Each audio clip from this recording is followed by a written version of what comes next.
page would bend, so you put on it a heavy metal weight. But Chardin means much more. He's having great fun. He remembers that in Latin poetry, literature has this boast, I will last longer than bronze. I will last longer than the portrait of any emperor. Horace, exegi monumentum aere perennis. I will outlive the proudest monument. Ovid says, marble and bronze and granite will not last as long as these words on the page. So he's having fun, Chardin. He says, these are wonderful medals, out of ancient times perhaps, monuments of history, but compared to the life of the word, they're quite ephemeral.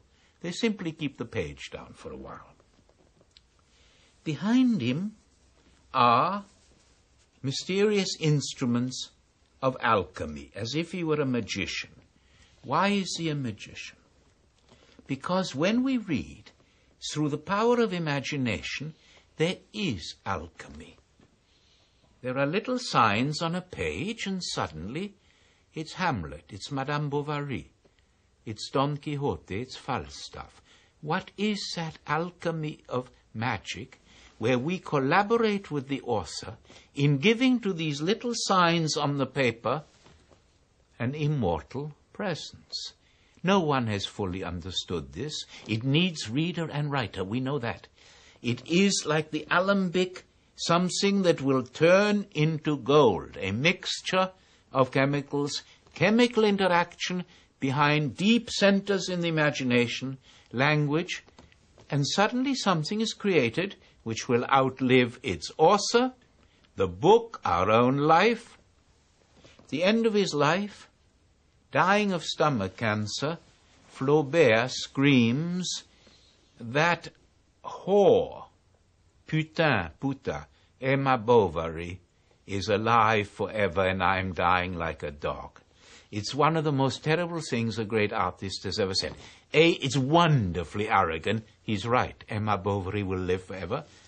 And it's full of a deep mystery of hatred. How can it be that the creator dies like a dog and this what? This fantastication on a page is walking across the earth immortally and will not die. The persona of this man, we are told it was a Dutch friend of Chardin, himself an artist. It has become very funny. There have been delightful lectures and essays and articles on my book about this painting, where they all say, but Steiner is a complete fool if he doesn't realize it's a portrait of him. This has become very amusing in England. People look at it and say it's he.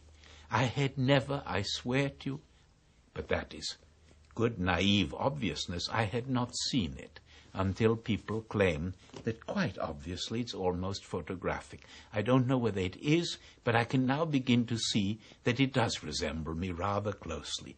And I wish I had seen it, because there are many, many famous paintings of readers, from Holbein's Erasmus, the endless Saint Jerome's, to Van Gogh and Picasso's Le Liseur, La Liseuse. Now perhaps I know why I picked this, but it was subconscious. It was a subconscious act of autobiography. If there is a resemblance, the whole story becomes even more amusing and not to be taken too seriously. Each of these things in turn has disappeared from our lives. The private library, the great books, the folio, the ceremonious way of approaching the act of reading, the pen or pencil constantly in your hand, the sense of silence. Chardin can paint silence. There aren't many painters who can do it. Vermeer supremely.